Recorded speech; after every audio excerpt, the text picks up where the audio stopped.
Shri Gurubhyo Namah Harihi Om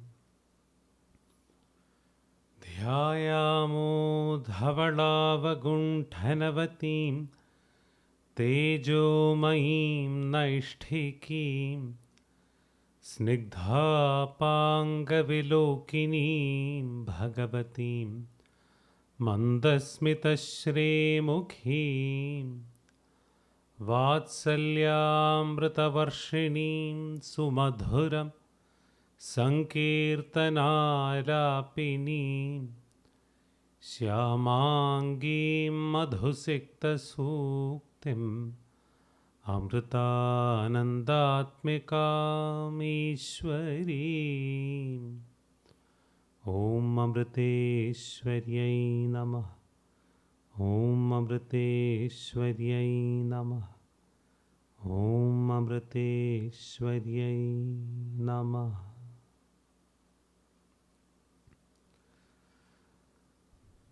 Om Amriteshwaryai Namah. We'll continue our discussion on Hanuman Chalisa. The last week we discussed verses 25 and 26, which was focused on devotion overcoming ego, the disease of ego, and we were also discussing about how Shraddha plays an important role, and we were trying to understand what Shraddha means.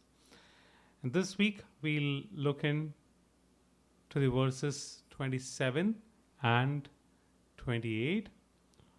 Again, they kind of highlight the qualities of devotion and also highlight the quality of the master towards who the devotion is directed at. So 27th it begins with that quality, which says Sab Pararam Tapasvi Raja. We'll look into the pronunciation first and then we'll go into the meaning. The 27th verse goes as Sab Pararam Tapasvi Raja Tinke Kaj Sakal Tum Saja. And the 28th verse goes as Aur Manorath Jo Koi Lavai Soi Amit Jeeban Phal Pave. So let's first look into the pronunciation, beginning with the 27th verse in 4 parts. Please respond after me. Once. Sab par Ram, Sab par Ram, Tapasvi Raja, Tapasvi Raja, Tinke Kaj, Tinke Kaj, Sakal Tum Saja, Sakal Tum Saja. We'll pronounce, or we'll chant, or we'll do it once all together. Please respond after me. Sab par Ram Tapasvi Raja Tinke Kaj Sakal Tum Saja. Sab par Ram Tapasvi Raja Tinke Kaj Sakal Tum Saja.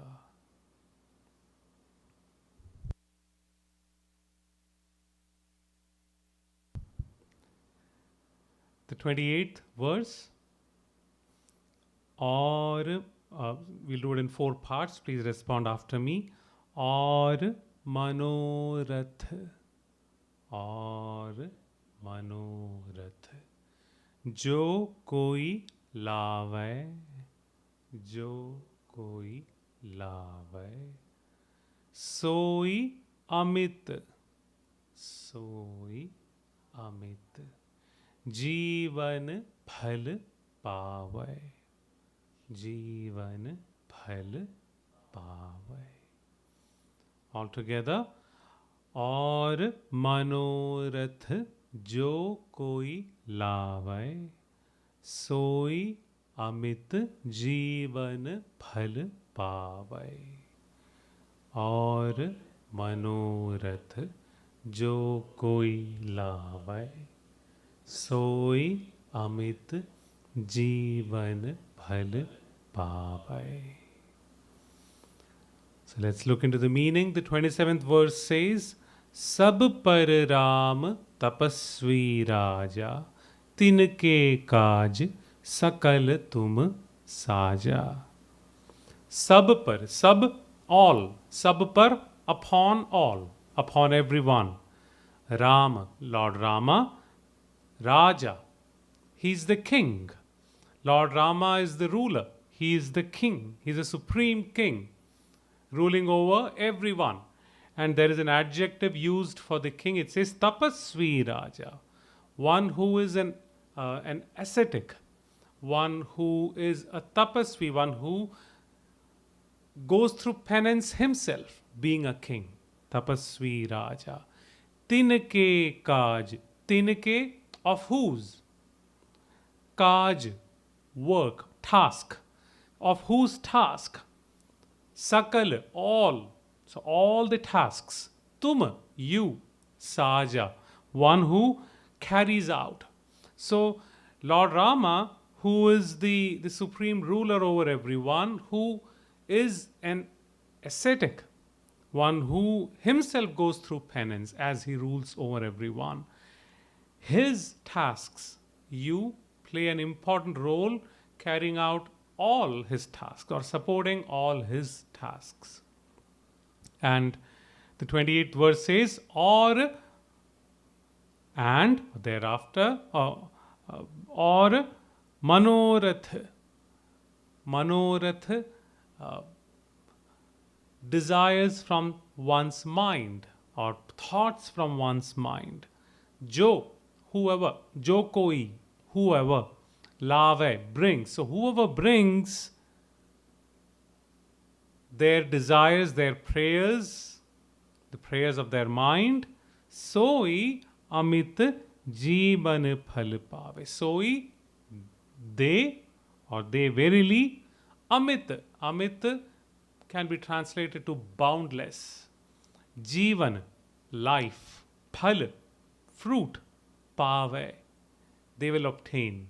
So one who comes up to you with an open heart, bringing out the thoughts, the desires, the prayers of their mind, they verily get the boundless life as the fruit. Soi amit jeevan phal pave. So these are the two verses we'll discuss today.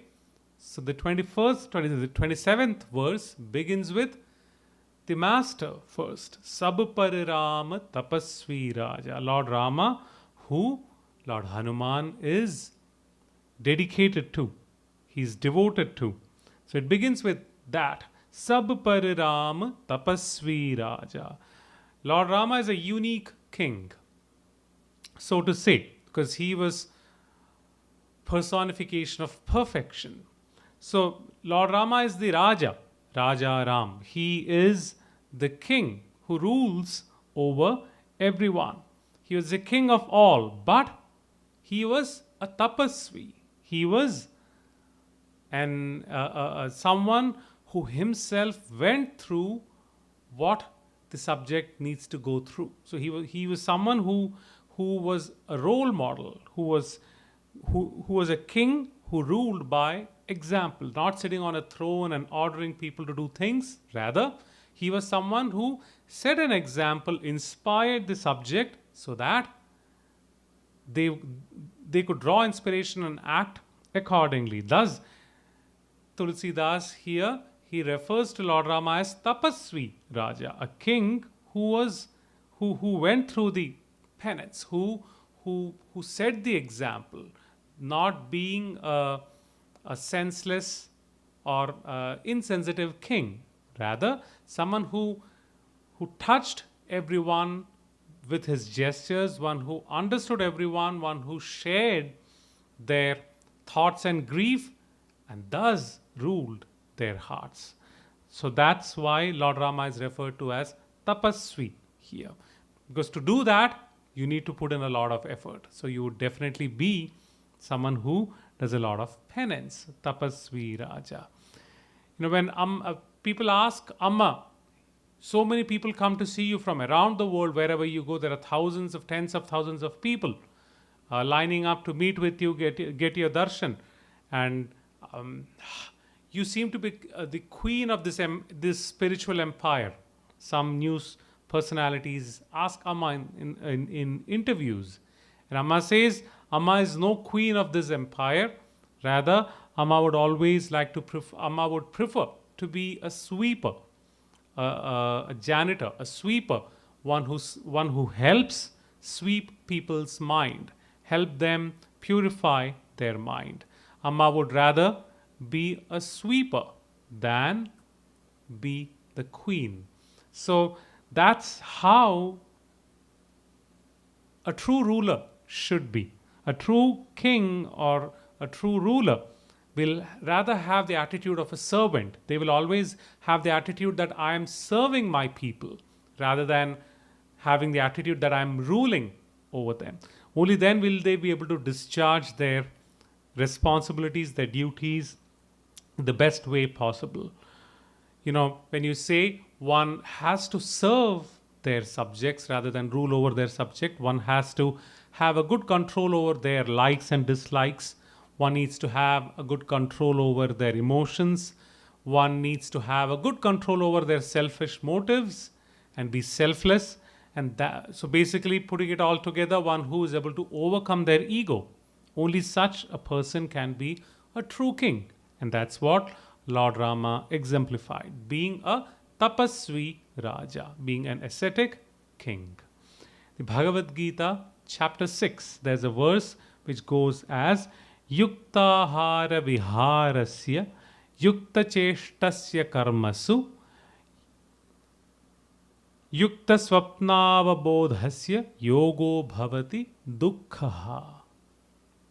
It says yukta ahara viharasya. Yukta, one who has brought under control, one who has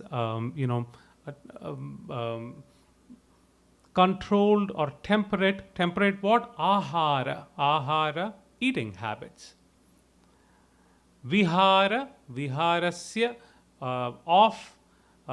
vihara, basically recreational activities,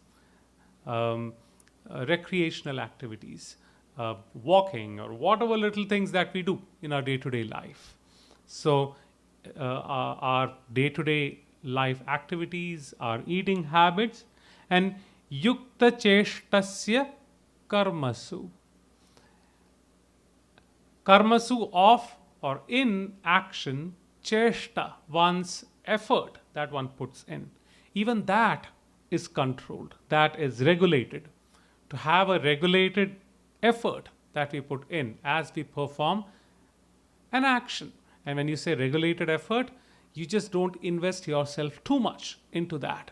You do it with full effort, full enthusiasm, but at the same time you remain disconnected from it as deemed by the situation. So yukta cheshtasya karmasu. Then yukta swapna avabodhasya. Yukta, again, having controlled, having a moderate what? Swapna. Swapna translates to dream. So sleep. Sleep, avabodha. Avabodha, to be aware, to be awake. So one who has again a moderate sleep and wakefulness. Yoga bhavati dukkha. For such a being. So it is sya in all the three parts. Viharasya, cheshtasya, avabodhasya. So sya basically means there. Their what? Their yoga, their state of the ultimate union with the supreme being or the supreme truth, their identification with the supreme truth. Bhavati becomes what? Dukkha, sorrow, problems. Ha, destroyer. So their ultimate state wherein they remain on, they have these things which are listed here under control. When they have it under control, the problems that they have, they themselves, that ultimate state itself nullifies their problems, nullifies their pain, nullifies their suffering. So a true king is someone who has everything, who has his own faculty under control, thus overcoming his or her own suffering, thus being able to help others overcome their suffering. So a true king is someone who is able to control themselves very well. And when we talk about food, when we talk about sleep, who best can we state as an example than Amma? Amma's life, if you look at it, food and sleep, definitely they don't even take the back seat. They just take, one of the hitch that you would have behind your car. Probably they'll take a seat there, or probably even the tail end of that. That's the significance Amma gives to sleep and food. She hardly sleeps, hardly any intake for all the effort that she puts forth, both physically and mentally in her life. And if you look at Amma's tour, very good example of how much effort she puts in. Amma travels from India to Japan, which is about 4 or 5 hours ahead of India. So there is a time change there. And Amma's tour is organized such that she reaches this evening, and next morning is the program. She has to start giving darshan. And definitely there is no concept of jet lag in Amma's case. And then after 3 or 4 days of program in Japan, Amma comes to Seattle, which is about 14 hours or so behind. And you fly in there, you go 5 hours ahead, then you go back 14 hours behind, and she arrives this afternoon. Tomorrow morning, the program starts again. Everyone else is jet lagged. For me, it has happened sometimes. I've missed the evening bhajan because I overslept. Sometimes you just cannot control it. It's just so difficult to get over jet lag. For Amma, none of those happens. It is never a matter. I think Amma probably doesn't even know. If at all Amma doesn't know something, that is probably jet lag. She doesn't even know what jet lag is, because she's just doing whatever she does, wherever she is, whatever time zone she is in. She just does it. So coming back to the point of being the ruler, being the boss, being the big person. Amma's tour is a very good example. Amma comes here. If you look at Amma's tour, who's the boss? Who's the defunct boss? Default boss is Amma. So she's the boss. She is the person who is reigning over the whole thing. But how does she reign there? Does she sit on a throne and says, hey, you, do this. Hey, you, do that. She's not doing that. Like we saw the example of Tapasvi Raja. Amma is not sitting on a throne and, commanding people to do things. Rather, she's setting an example by completely exerting herself, physically and mentally, setting an example of giving oneself out for others or to others. And during the tour, we all have some seva or the other, and we all kind of stretch our ability in foregoing food and sleep, for sure. All of us do seva. All of us are very dedicated in doing so, and we definitely are going beyond our comfort zone, for sure. And there seems to be some enjoyment in doing so. It doesn't feel like a problem or suffering.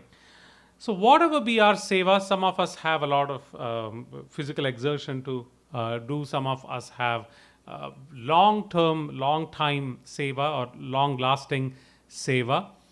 Whatever be our seva, if we boast of our seva, I did this for so much time. I forwent my sleep for so many hours. I didn't eat for so many hours.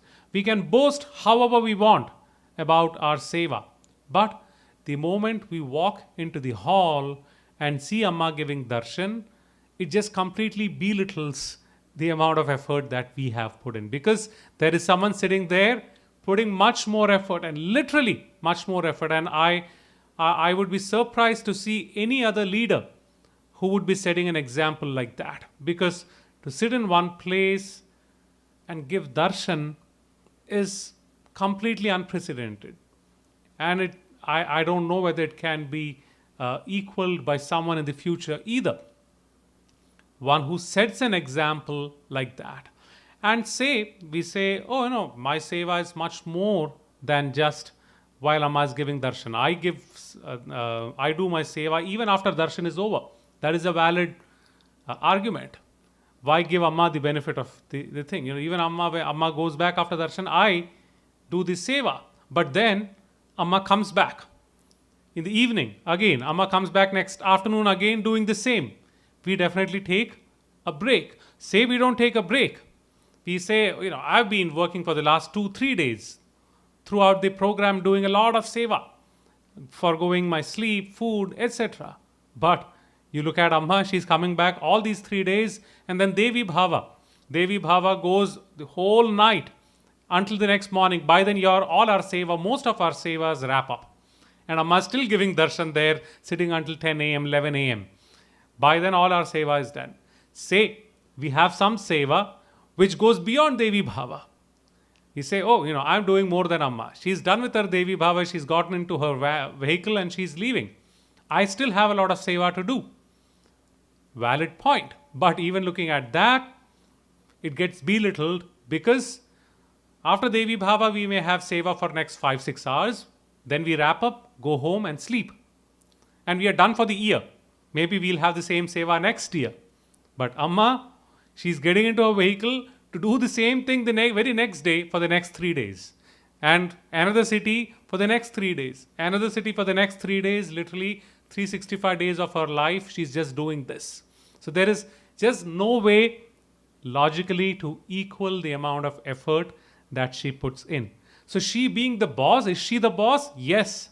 Why is she the boss? Because she's setting the example of how to be a servant, how to be of service to others. And because she's setting that example of how to be of service to others, how to be a good servant for others, she becomes the boss there. She sets the right example there. And talking about who's the boss, who's not, I remember sharing this incident during the Lalita Sahasranama scriptural discussion. Before we had the main hall built, now where the big hall and the stage is, where Amma's bhajans happen in the evening, it used to be just an open ground. So whenever Amma's birthday would approach, there would be a huge tent that would be erected, more or less like how the hall is now. It would be a temporary setup like that. And almost a month before the birthday starts, the construction would start. And then there will be a lot of these poles put up, and then the sheets on the top, etc. So there's a lot of work happening. And once I remember when in the 90s, when this was when this preparation for the birthday was going on, Amma had come for the bhajans, and then she just took a walk around there, and she just commented, there are so many nails and sharp objects lying on the ground. And during birthday celebrations, most of the people don't wear their footwear, so they'll be barefoot here and it'll hurt them. So we should do something about it. We should get all of them removed. And she mentioned that, and everyone was like, yes, we should get it removed. And once Amma went back to her room, everyone went back to their room. And everyone conveniently forgot about what Amma had mentioned. And then what happens? The next day, Amma comes for bhajan again. After bhajan, everyone thinks she's going back to her room. She again goes to the the birthday program site to just inspect, and she sees all the nails and sharp objects still lying on the ground, and she exclaimed, how come no one did anything about it? Amma mentioned about it. Amma is going to do it now. And she asks everyone to move away, because the moment Amma does it, everyone pounces in and they all start doing. Amma said, you didn't do it yesterday, so now no one does it. Amma will herself do it. And she asked everyone to move away, and there were few fortunate, lucky children who Amma, got on with her to pick all these little sharp objects in the ground and collect them all, put it in a bag, and take them away. And I was fortunate to be one of those children who could work with Amma, sit with Amma, talk with Amma as we were doing this. So as the scene is going on, just my imagination, think of someone who's coming to the ashram for the first time, and he's seeing that there's this woman there sitting on the ground picking things with some children, and he asks someone, so who's the boss here? And they say, that lady is the boss. You think the person will find it easy to believe that she is the boss here? The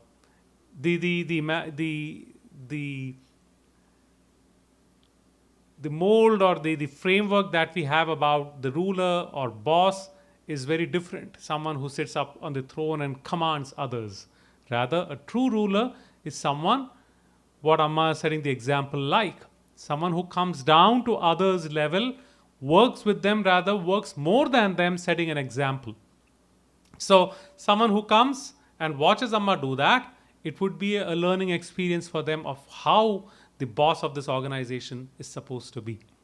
So a true king would be tapasvi, would be a perfect ascetic, would be a perfect hard worker who sets an example for others, would be a good servant to others. That's why Sab Par Ram Tapasvi Raja.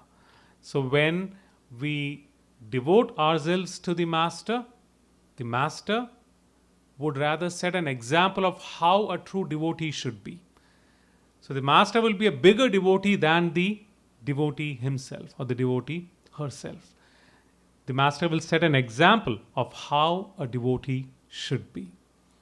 So Sab Par Ram Tapasvi Raja. The 27th verse, the second part says, Tinke Kaj Sakal Tum Saja.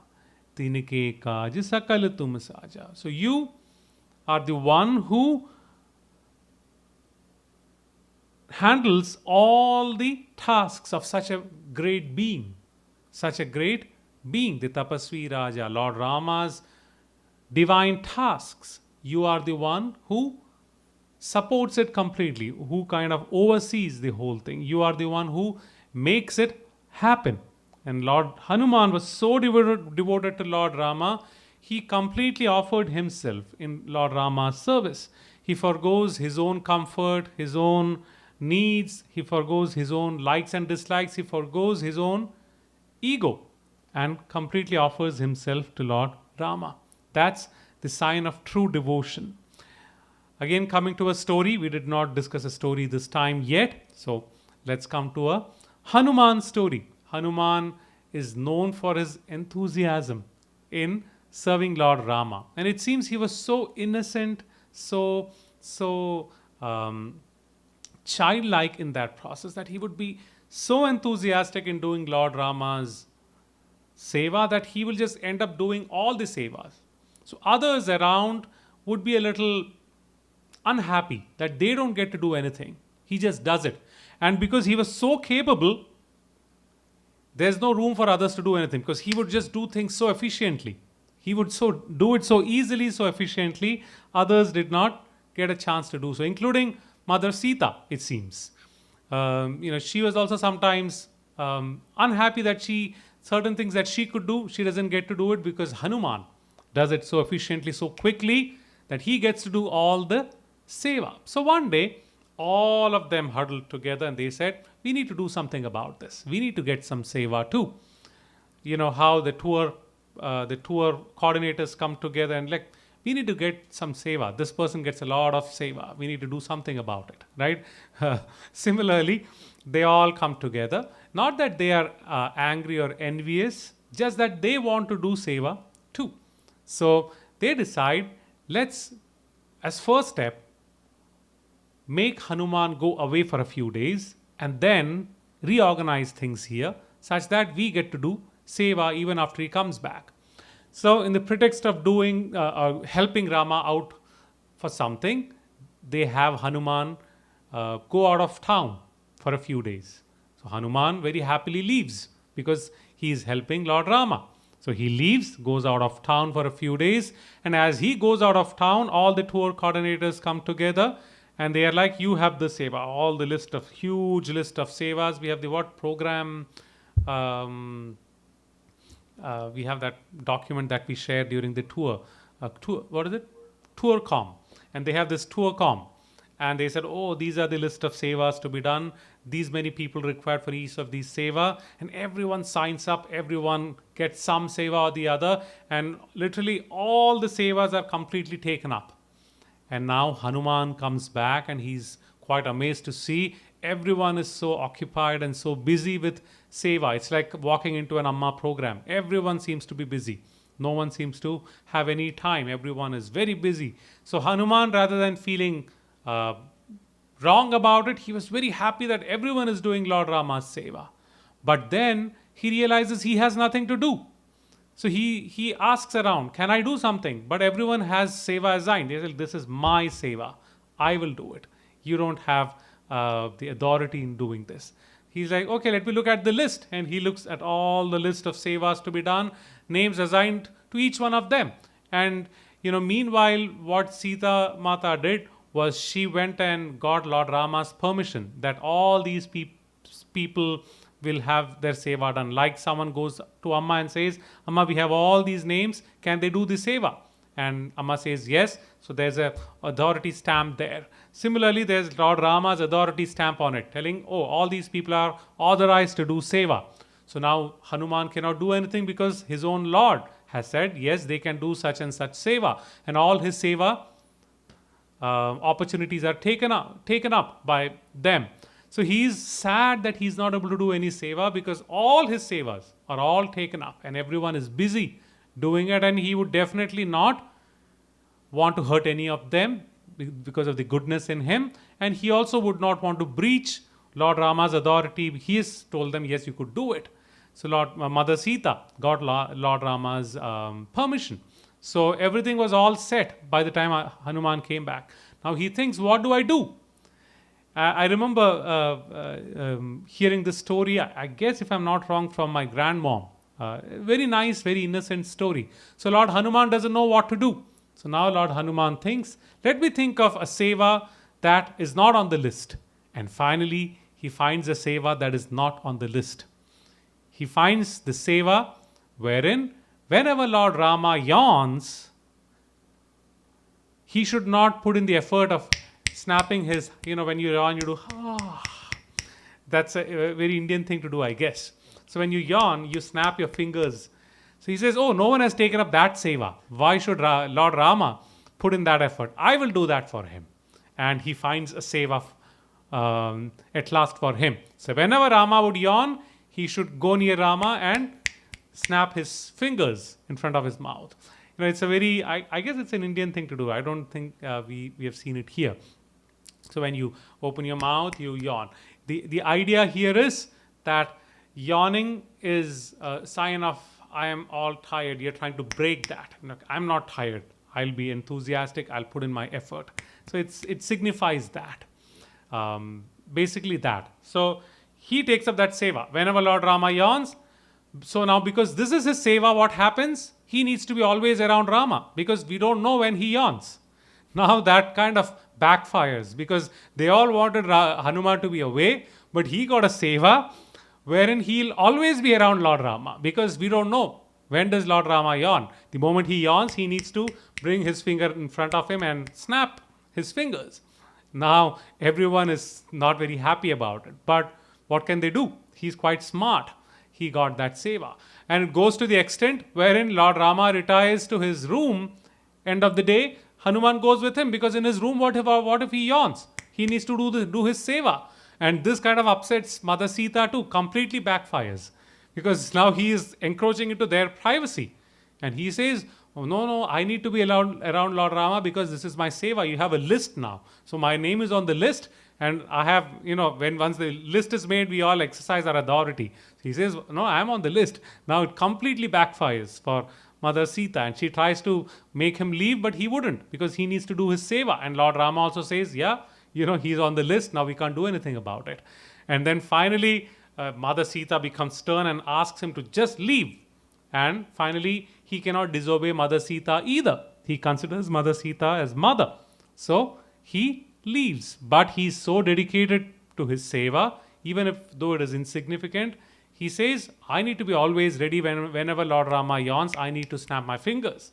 So what does he do? He climbs onto the building and goes onto the rooftop and sits there. What if Lord Rama yawns? I'll do the snapping from here. He goes and sits on the top. And then he closes his eyes and completely remembers, or he delves into remembrance of Lord Rama. He keeps imagining, oh my God, I think my Lord is yawning now, and he starts snapping. And inside the room, Lord Rama is about to sleep, Mother Sita is about to sleep, and Lord Rama yawns. And he yawns again, and he yawns again, and he yawns again, and he yawns again and again and again and again, that his mouth is just constantly just open, and he is unable to close now. His jaws get locked, and he has his mouth wide open. Mother Sita tries to help, and Lord Rama is unable to speak. His face reddens. His face is disfigured now. He just doesn't know what to do because his mouth is stuck wide open. And Mother Sita calls other family members.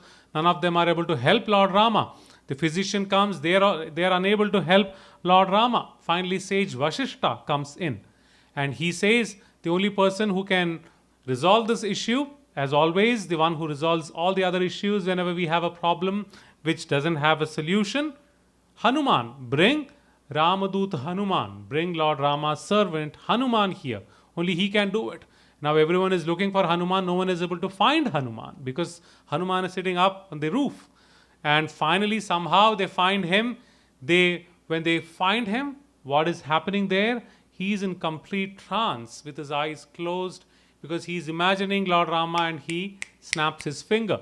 And every time he snaps his finger, Lord Rama's mouth opens, because the devotion is so intense that whenever he does this, Lord Rama has to reciprocate and open his mouth and yawn. And he's so identified with his seva and with his Lord that the Lord had to reciprocate, and his mouth is wide open. And he had to be shaken out of his trance. And when he comes back to his senses, he understands what's happening. He comes down to Lord Rama, and Lord Rama says, now this is what you get when you try to take Hanuman out of the equation, out of the seva equation. His life, he has completely dedicated himself to me. And what happens as a consequence? Whatever little seva others had, everything goes back to Hanuman, because now they understand what his true attitude of devotion is. That's why Tinike kaj sakal tum saja. Kaj, work, sakal, all the tasks of Lord Rama, he oversees that, or he takes care of it. That is the level of his devotion, or level of his dedication. So that is at the level of looking at it from the experience level. But when we look at it from spiritual level, when you say, and probably this is all the more important for us as spiritual aspirants to draw inspiration from Hanuman. When one says Hanuman is involved in all the tasks that Lord Rama has taken up, the question a spiritual aspirant needs to ask is, what are Lord Rama's tasks? What is Lord Rama's task? Is him being thirsty and he wants water Lord Rama's task? him being hungry, he wants food. Is that Lord Rama's task? He wants to sleep, he wants a massage in his feet. Is that Lord Rama's task? Those are just mundane tasks. Lord Rama's actual task is what?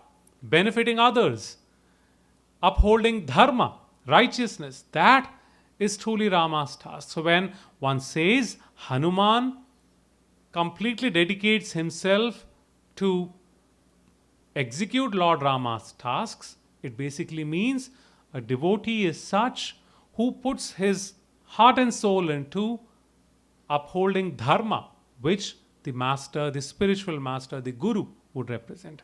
And we talked about Amma as an example. As Amma, if we want to be involved in Amma's task, it's not just about giving Amma a massage or giving Amma a cup of coffee, giving Amma something to eat.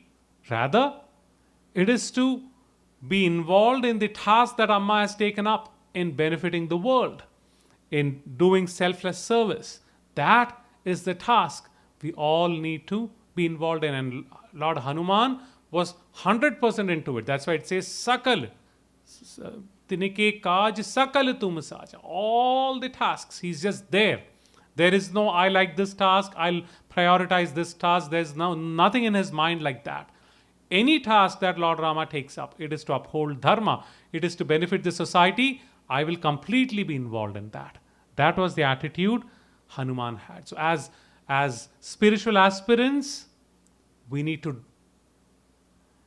derive inspiration from Hanuman for this attitude that he exemplified every moment of his life. So, Sab par Ram tapasvi Raja, Lord Rama set the example of being a true ruler by being an ascetic, and Hanuman kind of equaled that with his dedication to Lord Rama, that any task that he took of benefiting others, Hanuman was 100%, 1000% into it. So, Sab par Ram tapasvi Raja, Tinike kaj sakal tum saja.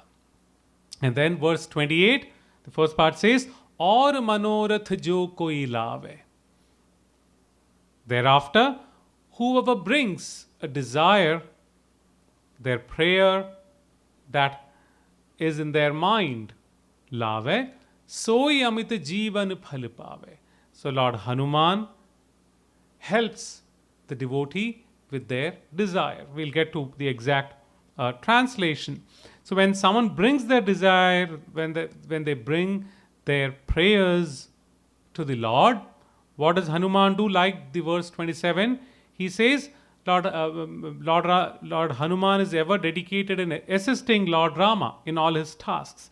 And one of the important tasks that is involved is listening to the prayers of the devotees. So whenever someone comes with a prayer to Lord Rama, Hanuman makes it a point, he listens to them and supports it, puts in his support as much as he can.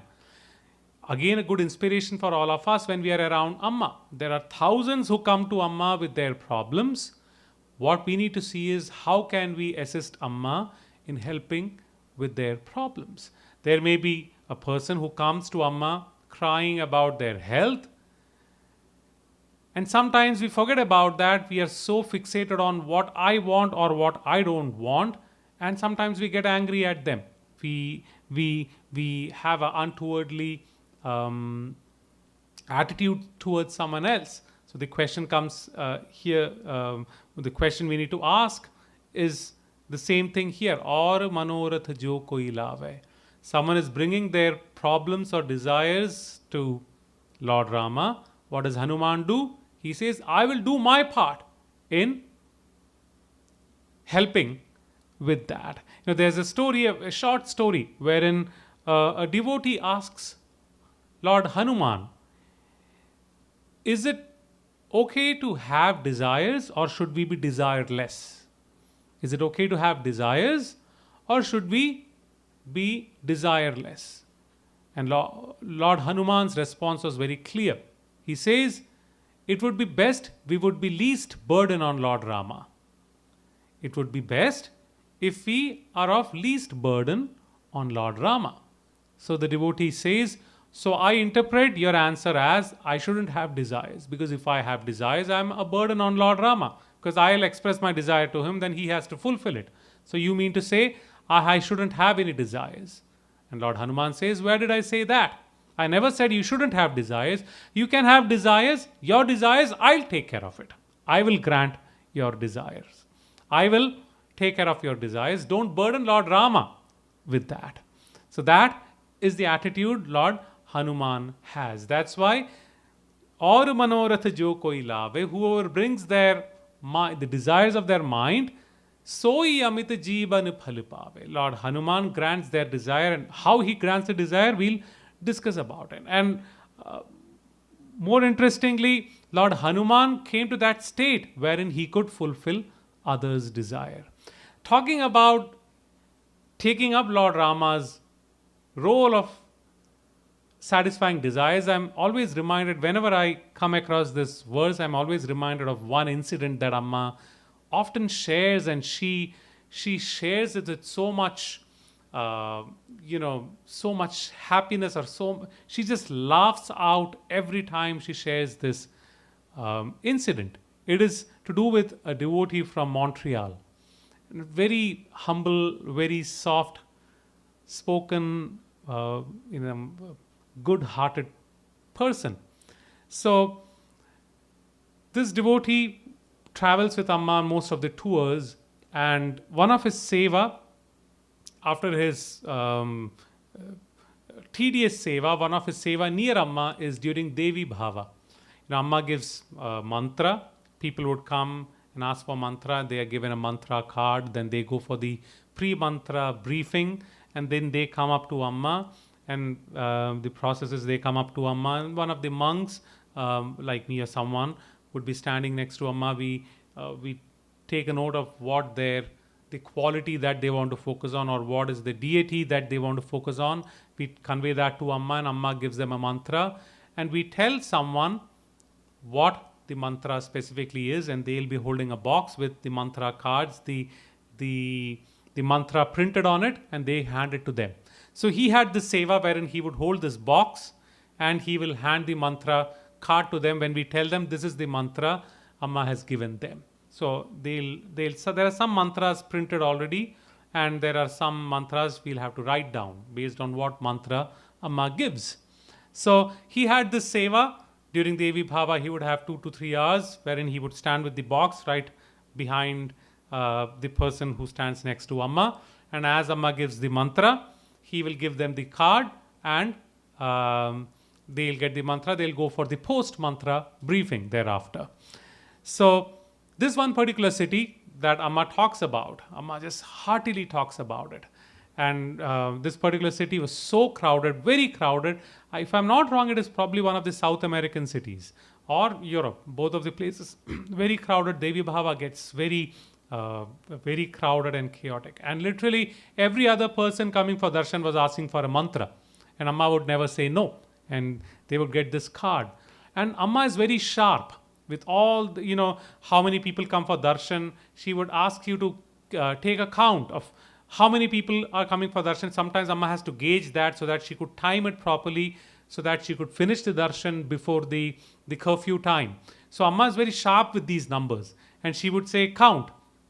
And, we would have some counter, some timer and all that. And we're like, Amma, there were 70 people who came the last n number of minutes. And she's like, no, it was 74. Amma would count much better than you.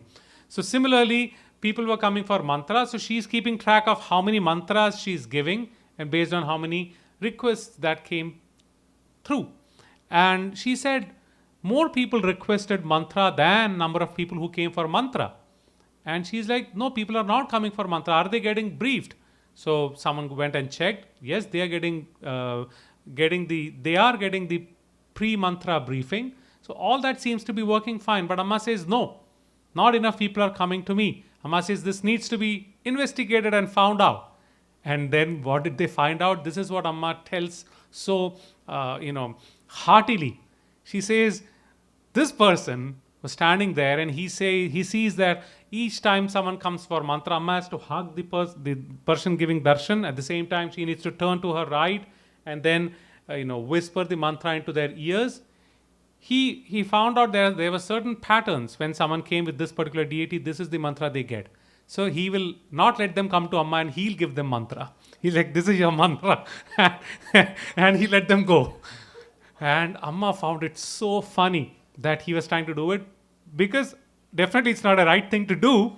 But Amma said it is out of his innocence. He was like, Amma's neck is hurting, Amma's back is hurting every time she's turning around.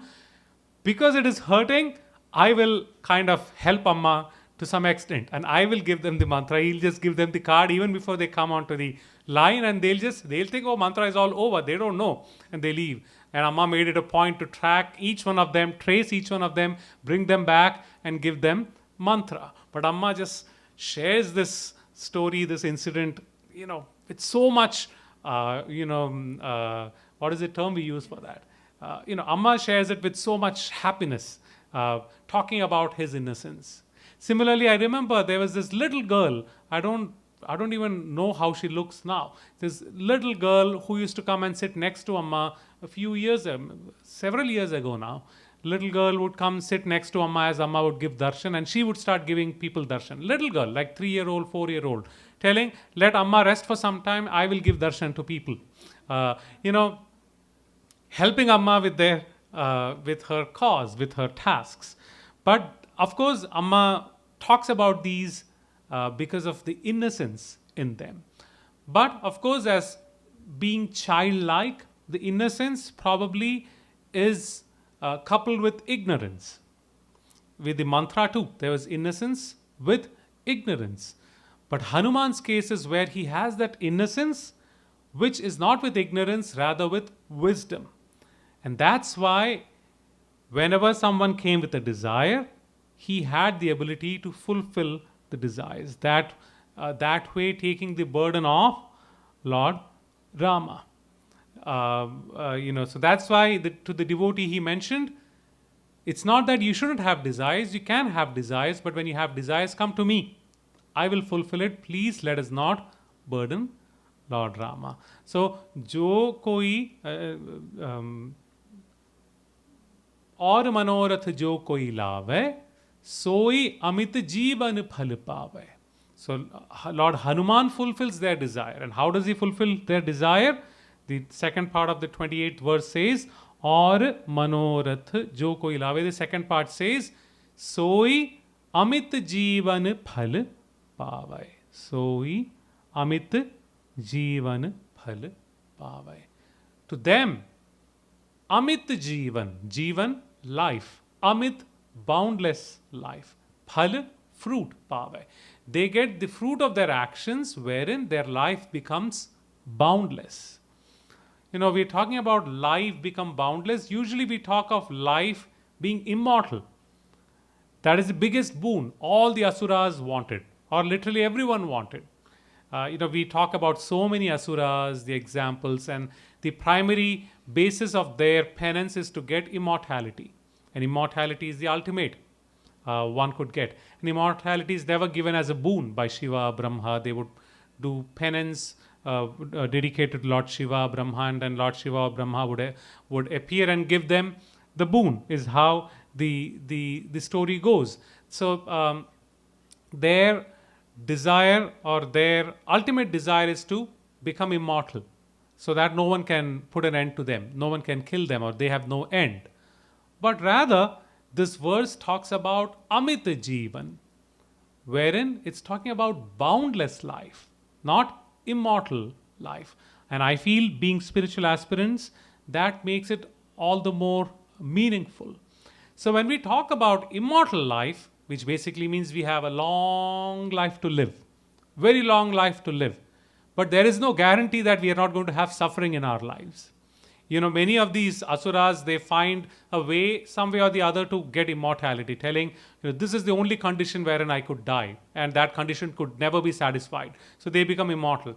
But are they happy after that? No, they are struggling. They're involved in this war, they're involved in that war, this annexure, that incident. They don't have peace of mind. But rather, what do we need is not long immortal life, rather have a life wherein every day is lived fully. Every day is complete. Every day is enjoyed to its fullest. That is Amit Jivan. Amit Jivan, boundless life. Life which has no bounds in how much we can enjoy it. It has no bounds in how much we can, you know, take something from it, learn something from it, grow. That is the biggest boon, more than immortality. Because immortality just tells you have a long lifespan, doesn't gives you anything else. But rather, this would be much better, uh, a boon. It's like how Sage Markandeya, we'll just stop with this example. Sage Markandeya, his parents wanted a child, and they were given an option. They couldn't have a child, and finally they go through penance, and the Lord comes and he tells them, what kind of child do you want? A child who would live a long life but not very meaningful in nature, or do you want a child who would live a short life but very virtuous, very a perfect life that one could live? And they opt for the latter. They opt for this child who would live a meaningful life to its fullest. And the story goes wherein when he got that, Markandeya, through his devotion, he overcame Yama, Lord of Death. When he came to claim his life, he, through his devotion to Lord Shiva, he became immortal, is how the story goes. So rather than having a long, unconfirmed, meaningless life, rather focus on having every day that we have in our life and enjoy it to its fullest, to its fullest potential. That's what we need. That's why whoever comes with a desire, the second part of the verse says, Soi Amit Jivan Phal Pave. Their life will become boundless. That is the boon Lord Hanuman gives. Because through his example, we learn to live life much, much, much, much more meaningfully, to live life much, much more spiritually, because we inject the aspect of devotion, we inject the aspect of selflessness, meaningfulness into our life. So that is the biggest boon Lord Hanuman gives. What could be better boon than that? Not immortality. We rather have this like Sage Markandeya. So that's what the 28th verse talks about. और मनोरथ जो कोई लावे सोई अमित जीवन फल पावे. So these were the points I wanted to discuss. Again, dot on 8:30. So perfect time to end the discussion. We'll move on to the singing or the chanting of Hanuman Chalisa. Give us a minute. We will set the instruments and the mics up, and we'll chant the Hanuman Chalisa thereafter. Om Amriteshwariyai Namah.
Shri गुरु चरण सरोज रज, निज मन मुकुर सुधार। बरना रघुबर बिमल जसु, जो दायक फल चारि। बुद्धिहीन तनु जानिके, सुमिरा पवन कुमार।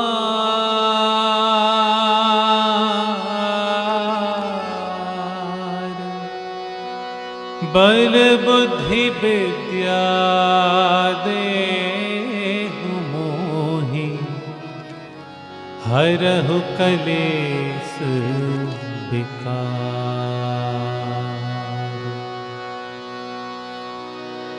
जय हनुमान ज्ञान गुण सागर, जय कपीस तिहु लोक उजागर। रामदूत अतुलित बल धामा, अंजनी पुत्र पवन सुत नामा। महावीर विक्रम बजरंगी, कुमति निवार सुमति के संगी। कंचन बरन विराज सुबेसा, कानन कुंडल कुंचित केसा। हाथ वज्र और ध्वजा विराज, कांधे मूंज जनेऊ साजै। शंकर सुवन केसरी नंदन, तेज प्रताप महाजगवंदन।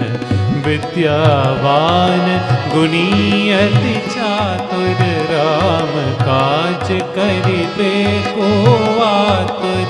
प्रभु चरित्र सुनिबे को रसिया, राम लखन सीता मन बसिया।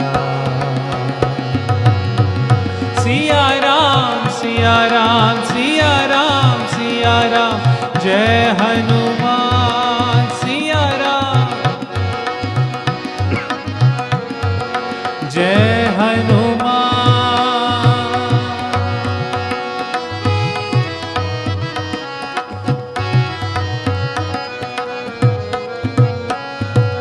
सूक्ष्म रूप धरि सियहि दिखावा, विकट रूप धरि लंक जरावा। भीम रूप धरि असुर संहारे, रामचंद्र के काज सवारे। लाय संजीवन लखन जियाए, श्री रघुबीर हर्षि उर लाए। रघुपति की बहुत बढ़ाई, तुम मम प्रिय भरत सम भाई। सहस बदन तुम्हरो जस गावै, अस कहीं श्रीपति कंठ लगावै। सनकादिक ब्रह्मादि मुनीसा, नारद सारद सहित अहीसा। जम कुबेर दिगपाल जहाते, कवि कोविद कहि सकै कहाते। तुम उपकार सुग्रीवहि कीन्हा, राम मिलाय राजपद दीन्हा। सिया राम सिया राम सिया राम सिया राम, जय हनुमान सिया राम सिया राम सिया राम सिया राम, जय हनुमान। तुम्हरो मंत्र विभीषण माना, लंकेश्वर भय सब जग जाना। जुग सहस्र जो जन पर भानु, लील्यो ताहि मधुर फल जानो। प्रभु मुद्रिका मेलि मुख माहि, जलधि लांघि गए अचरज नाही। दुर्गम काज जगत के जेते, सुगम अनुग्रह तुम्हारे तेते। राम दुआरे तुम रखवारे, होत न आज्ञा बिनु पैसारे। सब पर राम तपस्वी राजा, तिनके काज सकल तुम साजा।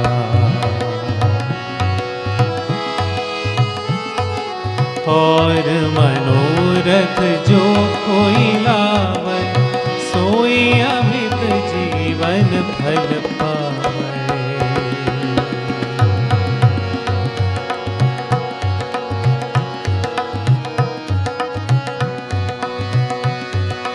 भूत पिशाच निकट नहीं आवे, महावीर जब नाम सुनावे। सब पर राम तपस्वी राजा, तिनके काज सकल तुम साजा। और मनोरथ जो कोई लावै, सोई अमित जीवन फल पावै। चारों जुग परताप तुम्हारा, है परिसित जगत पुजियारा। साधु संत के तुम रखवारे, असुर निकंदन राम दुलारे।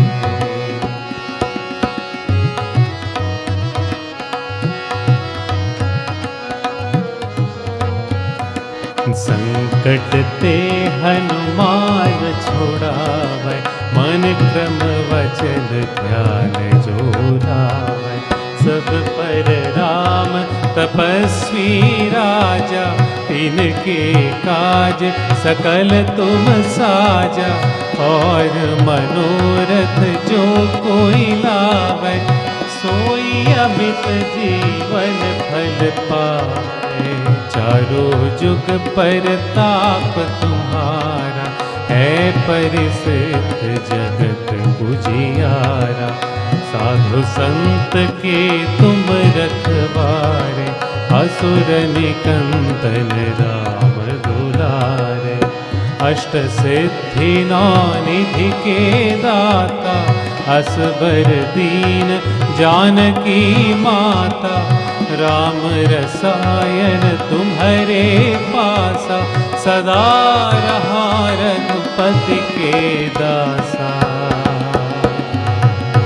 सिया राम सिया राम सिया राम सिया राम, जय हनुमान। सिया राम सिया राम सिया राम सिया राम, जय हनुमान। तुम्हारे भजन राम को पावै, जन्म जन्म के दुख बिसरावै।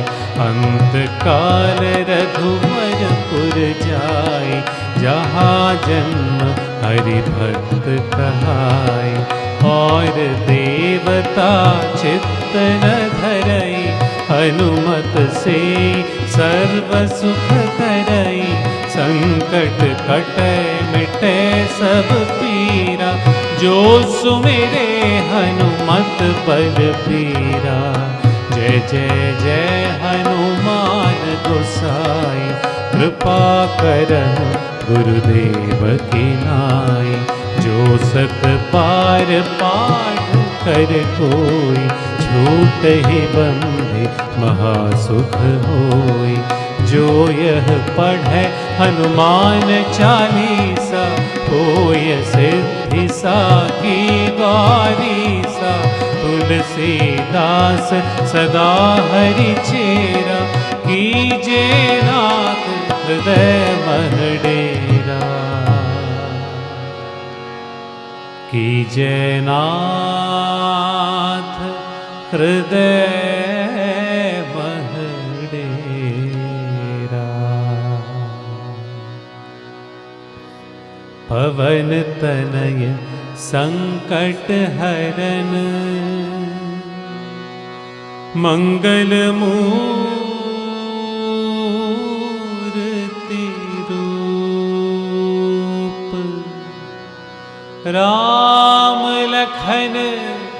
सीता सहित हृदय बसहु सुरभूप।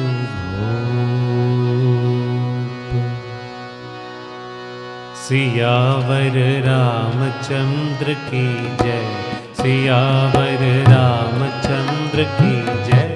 पवन सुत हनुमान की जय, पवन सुत हनुमान की जय। ओ माता सीता की जय, ओ भ्राता लक्ष्मण की जय। ओ माता सीता की जय, ओ भ्राता लक्ष्मण की जय। भरत और शत्रुघ्न की जय, भरत और शत्रुघ्न की जय। सियावर रामचंद्र की जय, सियावर रामचंद्र की जय।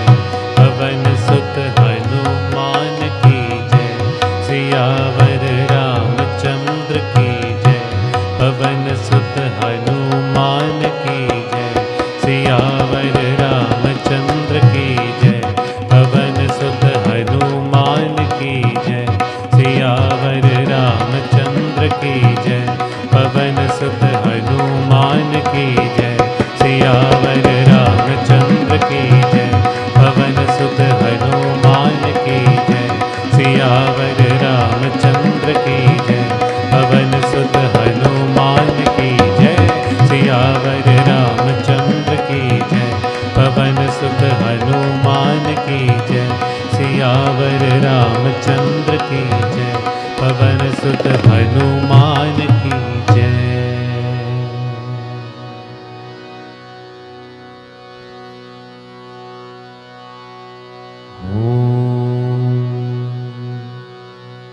असतो मा सद्गमय, तमसो मा ज्योतिर्गमय।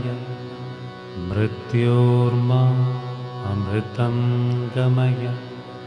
ॐ शान्ति शान्ति शान्तिः। ॐ लोका समस्ता सुखिनो भवन्तु, लोका समस्ता सुखिनो भवन्तु, लोका समस्ता सुखिनो भवन्तु। ॐ शान्ति शान्ति शान्तिः।